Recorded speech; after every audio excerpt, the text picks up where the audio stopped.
El contexto de nuestro pasaje de hoy comienza en Marcos capítulo 10, versículo 32 y termina en el versículo 52, con una referencia a que Jesús y sus discípulos están en el camino. Los primeros cristianos fueron los del camino. El camino es un camino de aprendizaje con Jesús y a eso somos llamados e invitados en esta mañana, a caminar y aprender con Jesús. Sin embargo, el camino de Jesús no es un caminar por caminar, sin propósito alguno. Jesús se dirige hacia Jerusalén. Si alguien con conciencia de ser el rey prometido por Dios va a Jerusalén, hay que estar preparados para el conflicto. Así que los discípulos siguen a Jesús un tanto asustados. Pero Jesús, en lugar de tranquilizarlos y darles palabras de consuelo, lo que hace es confirmar sus temores. En Jerusalén espera la muerte a Jesús a manos de los romanos, de los extranjeros, y será tratado con vergüenza. Sin embargo, también será levantado, es decir, será resucitado. Por tanto, el camino es aprendizaje, el camino es seguimiento, el camino es miedo ante la incertidumbre, pero el camino tiene finalidad y propósito. Así es la vida cristiana con Jesús. Pero en este camino, nuestros ojos deben ser abiertos a la nueva realidad del reinar de Dios. Y de eso va la siguiente narración. Marcos nos sitúa a las afueras de Jericó y allí se encuentra con un ciego que estaba sentado junto al camino, mendigando. ¿Quién es este ciego? Marcos nos dice su nombre. Y esto no es frecuente en su narración, por lo tanto tiene un propósito al hacerlo. El nombre del ciego es Bartimeo. El texto de Marcos traduce la expresión aramea que significa hijo de Timeo, pero en realidad el nombre Timeo es griego. La palabra timí en griego significa honor, por lo que el nombre literalmente es hijo de honor o hijo del honrado o del que tiene honor. Sin embargo, su condición social muestra un contraste entre su nombre y el estatus social que tiene. Bartimeo, lejos de ser una persona con honor, es alguien excluido de la sociedad. ¿Pero por qué era esto así?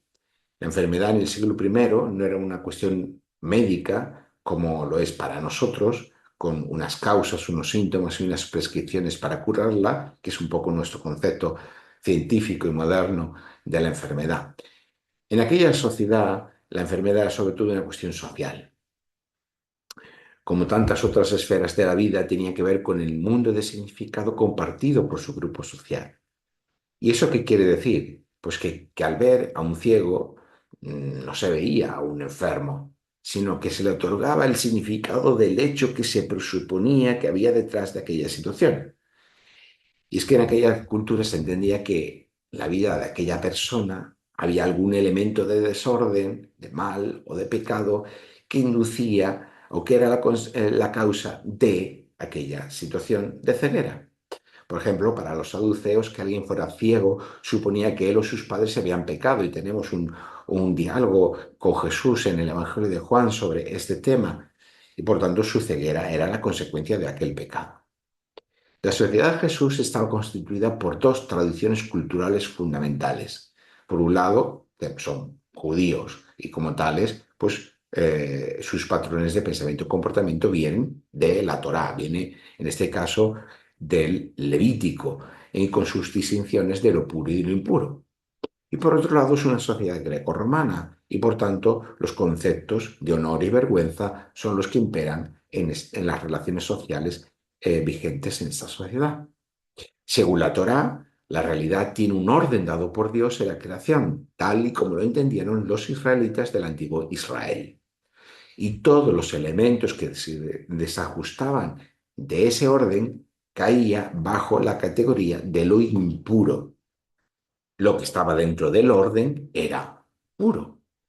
Según los patrones de honor y vergüenza de la sociedad grecorromana, una persona que tenía que mendigar y que sufría ceguera era una persona que caía en una condición vergonzosa.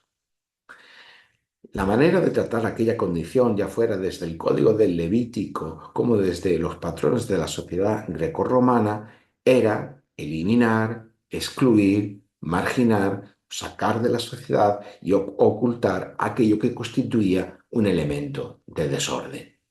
En realidad, no estamos nosotros tan lejos en nuestra propia sociedad de esta estrategia social. En nuestra sociedad hacemos lo mismo cuando invisibilizamos a los sin techo, a los migrantes, a todos aquellos que no están conforme a nuestro orden económico-social. A ojos de la sociedad judía, eh, un ciego era impuro, era una persona no completa y por tanto estaba excluido. Por eso lo vemos fuera de la ciudad de Jericó, junto al camino, mendigando, algo que, como ya hemos dicho, era vergonzante. Ahora bien, hay otra importante cuestión en esa relación con la ceguera, y es que ver, aquella cultura consistía en comprender. El conjunto ojos-corazón era el centro comprensivo de la persona, es decir, es el equivalente o era el equivalente a nuestro mente-cerebro, a nuestra capacidad de raciocinio basado en esa relación mente-cerebro o al centro interior de la voluntad de la persona, a nuestro yo moderno. Todo ello suponía que una persona ciega, además de su marginación, era alguien que que porque no podía ver, no podía conocer, porque ver y conocer están relacionados, no podía conocer la salvación de Dios. Pero ahora que está llegando el reinar de Dios por medio de Jesús, ¿será todo esto cierto o algo va a cambiar radicalmente? Cuando Bartimeo se entera de que Jesús está por allí, comienza a gritarle, Hijo de David, ten compasión de mí. Sin embargo, los que estaban allí no quería que alguien impuro y con deshonor molestara al maestro. Pero él gritaba más fuerte. Jesús se detiene, manda a llamar al ciego, y no solo eso, sino que habla con él. Y tenemos que comprender que lo que hace Jesús no son acciones triviales, sino que Jesús está tratando con esta persona de manera que rompe con los patrones culturales de aquella sociedad. Una persona de honor, como podría ser un maestro de la ley, un rabí, no tendría trato con una persona de vergüenza impura como era un ciego. Pero Jesús se para, habla con aquel que nadie quería hablar. Y eso provoca que los que antes le habían obligado a callarse ahora cambien de actitud. Y llamaron al ciego desde el texto diciéndole, ten confianza, levántate, te llama. Él entonces, arrojando su capa, se levantó y vino a Jesús. Tras el llamamiento de Jesús, vemos como el cielo tira la capa. Y dice el texto literalmente que se levantó de un brinco y fue a Jesús. Tenemos aquí ejemplificada la actitud creyente, de quien se siente llamado por Jesús y responde con decisión y con fuerza a ese llamamiento. Jesús le preguntó, ¿qué quieres que te haga o que haga por ti? El ciego le dijo, Maestro, que recobre la vista. Jesús le dijo, vete, tu fe te ha salvado. La salvación tiene que ver con la vida integral, con la totalidad de la vida, no solo con la salvación del alma como en el mundo moderno se nos ha hecho pensar. Somos salvados de nuestra enfermedad, de nuestro pecado, de la muerte, del mal, del dolor, del sufrimiento, de la marginación social. La salvación es restauración completa. El reinar de Dios trae un cambio en los patrones culturales y la estructura social también. Ahora, las leyes de pureza son sustituidas por la fe en Jesús. La lógica del honor es sustituida por la lógica del reino. Ya no solo es necesario ver la salvación de Dios, sino que ahora que el reinar de Dios está llegando, es posible recibir la salvación por medio de la fe. El ciego, en su relación con Dios, no depende de ninguna capacidad física o mental, ni de su condición social, solo la fe que confía en Jesús. Y al instante recobró la vista y siguió a Jesús por el camino. Jesús ha dado un nuevo sentido al mundo del ciego y de los presentes, marcado por la tradición judía levítica de lo impuro y de lo puro y de la sociedad greco-romana y de su paradigma honor-vergüenza. El reinar de Dios ha cambiado las reglas del juego social. Jesús reintegra y rompe con la exclusión del ciego, que por ser ciego era impuro y por estar enfermo había caído en una situación de vergüenza, y queda reorientado por el nuevo significado que supone el reinar de Dios. Están haciendo una sociedad nueva. Ya no hay estrategia de exclusión o de marginación que valga. Ahora la estrategia ha sido invertida, la de incluir a todos aquellos que no tienen condiciones, ni motivos, ni honores, ni pureza que argumentar a su favor, sino que la única manera de relacionarse con Dios es a través de la debilidad de la fe.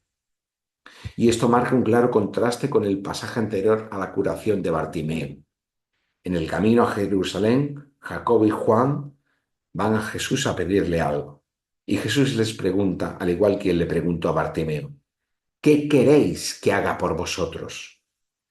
Y ellos, acá, en contraste con lo que pide Bartimeo, piden posiciones de honor y poder cuando Jesús se convierta en rey.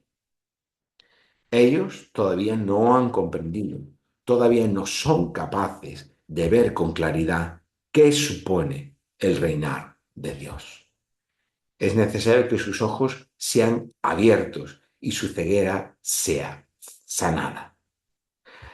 La Biblia nos habla de principio a fin del reinar de Dios como una buena noticia. Por fin Dios va a reinar. Y eso es el Evangelio. Pero ¿qué significa este reinar de Dios? Los discípulos todavía no ven y no comprenden qué es eso del reinar de Dios y discuten y se enfadan porque quieren poder y honor. Jesús les tiene que decir que el reinar de Dios no tiene que ver con la lógica de poder que rige las sociedades humanas.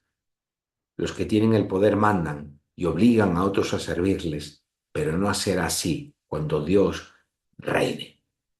El reinar de Dios no tiene que ver con posiciones de poder político y prestigio social. El reinar de Dios no tiene que ver con la clase social, la posición económica o con cualquier otra cosa que en cada momento establezcan desigualdades o distinciones en la sociedad. Los últimos serán los primeros y el primero será servidor de todos. Bartimeo no es el que más prestigio tiene o el que mayor reconocimiento por medio de obras tiene, sino aquel que no tiene nada y que no es nadie. Ahora es dignificado y es hecho hijo honrado, honroso por su fe en Jesús.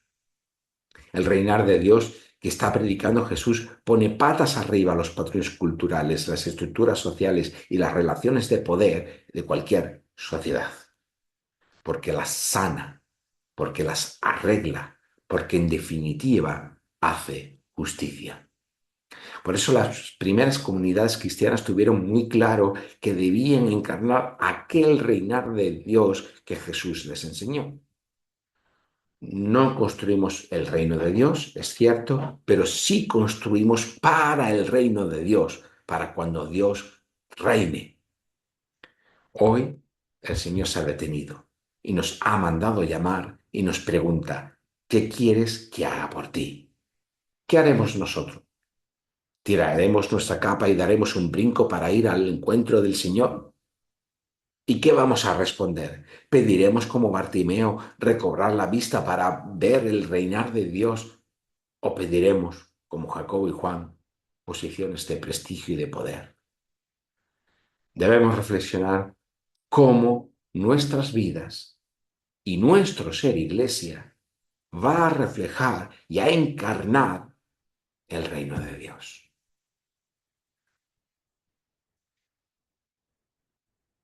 ¿Estamos dispuestos a comprometernos para que nuestras comunidades encarnen una manera alternativa de ser y de relacionarnos?